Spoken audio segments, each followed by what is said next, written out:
friends, welcome back to my channel. Today I'm diving into a seriously stunning project featuring the Elegant Rose Stencil. And let me tell you, this one had me saying, wow, the moment I lifted that stencil. It's such a beautiful and unique layering design that makes it incredibly easy to create bold, eye catching florals. I'll be walking you through the steps I took, sharing the colors I used, and giving a few tips along the way. So let's get into it. Some of the other products I plan on using today is the brand new Squovals die, the Elegant Rose Stencil, and then I will use a sentiment from the Mandala Blossoms stamp set. And these products are available over at Simon Says Stamp. I'm going to go for a classic rose color. So I am using the Positively Saturated Ink Trio 30. And then for greens, I'm going to use Trio 14.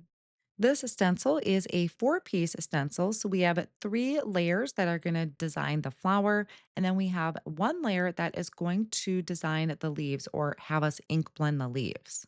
To do my ink blending, I am going to be using a sticky mat today. There is a 9 by 12 sticky mat available that is a Simon Says Stamp branded sticky mat. Thought I would dig that out and give that a test run. So I'm going to peel off the packaging and then it is going to stick down to my glass work surface. I'm also going to be using a piece of Hammermill cardstock that is cut to 5.5 by 8.5. I went for a larger size so that way I could get the entire design and then I can always trim it down afterwards.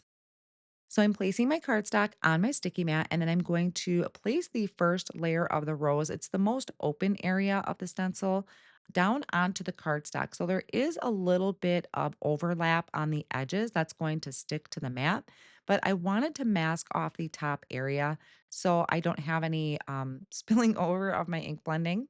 And I just used some post-it tape for that. With the positively saturated inks, they come in groups of three. So those are the light, medium, and a dark. I'm going to start with my lightest color first and a blending brush, just applying that to that first layer of the stencil and getting a nice coverage. Also, when the inks dry, they do even out and kind of fade back just a little bit. Now I'm going to place down the second layer of the stencil. This is going to add some detail to our rose. I will recommend here that I would say spray the back of the stencil with some pixie spray. There are some very delicate areas in there. Now, when I was ink blending, I didn't have any pixie spray on the back of it, so I did have to be really careful and I kind of brushed the color on in some of the areas. So I would recommend something like that to help hold those fine areas in place. And that's going to really help bring all the detail out in the flower.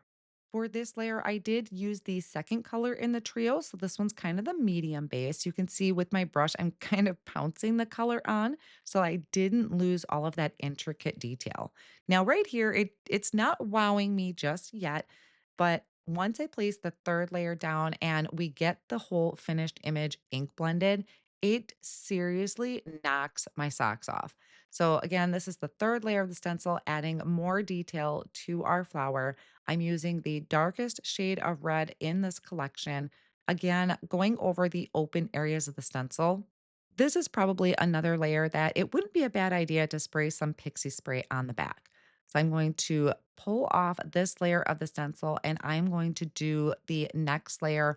For that one, I got a little smart. I dug out my pixie spray and I'm spraying the back because the leaves do have some really, really delicate areas in there that I didn't want to move.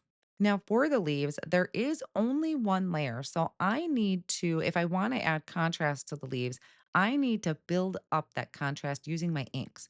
So I started out with the lightest shade of ink in this Trio 14, going over the areas of very light handed. And then I'm going to move on to the medium color. I'm going to add that as well and blend out, but just not as far as that lightest color.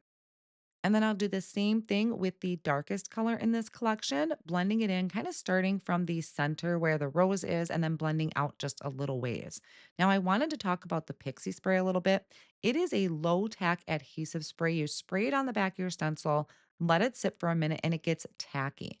Now, when you remove that stencil, you may find a little bit of tack on your design or your cardstock. Once your ink dries, you can use an adhesive eraser to remove any of that tack. And then to clean the stencil, I usually will spray some rubbing alcohol on it. Now, I kind of passed my wow moment when I was talking, but when I removed the last layer of the stencil, it seriously blew me away. How this is just shadowed and detailed out. I don't think I've ever stenciled something quite like this before. Now, to create my card front, I'm going to do an A2 size card front and I'm going to bring out two dies in order to do this.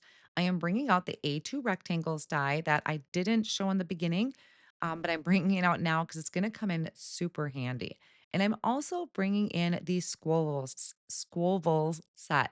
So, what I'm doing is placing the largest A2 die around the image. And then I want to have this kind of be set in a frame, so I placed one of the sides of the squovels inside of that. And that's going to give me a great idea of where I need to die cut on my stencil panel to be able to get this design just where I want it.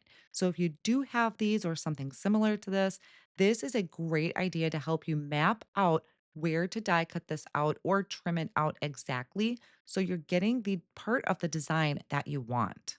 So once I have that laid out, I'm going to die cut out my panel with that A2 rectangles die. And then I can create my frame using that Squovals die that I picked out. So this is just out of white cardstock, 4 1/4 by 5 1/2. And I'm going to save that negative piece because I'm going to use that to stamp my sentiment. But see how this perfectly framed my design because I was able to use both of those dies to get that fitting in there. Now I'm going to pop up my frame and I'm using the Gina K Designs shaker strips. I'm going to go around the outer edge and kind of filling in the corners. I'll remove the backing of that and then place that over the front of my design. I'm a huge fan of adding frames to my cards, but you could absolutely have left that card as is and just added a sentiment over the top.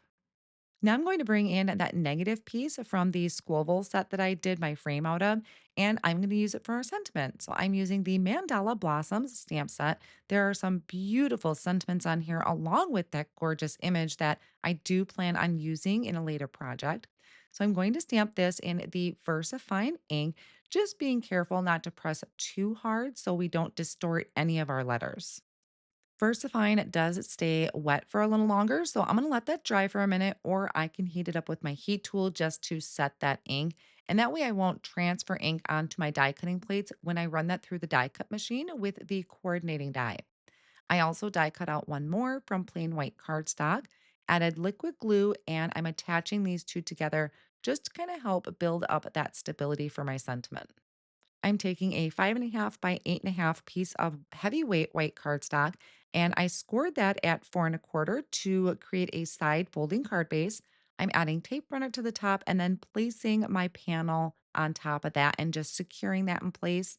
Now, with the sentiment, I want this to be slightly overhanging the design, but still kind of on the frame. So I added some of those shaker strips to one side and a liquid glue to the other.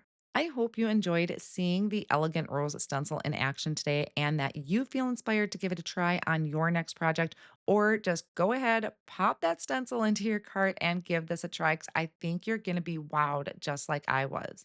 Now, don't forget to like, subscribe, and hit that notification bell so you don't miss out on any future crafting videos.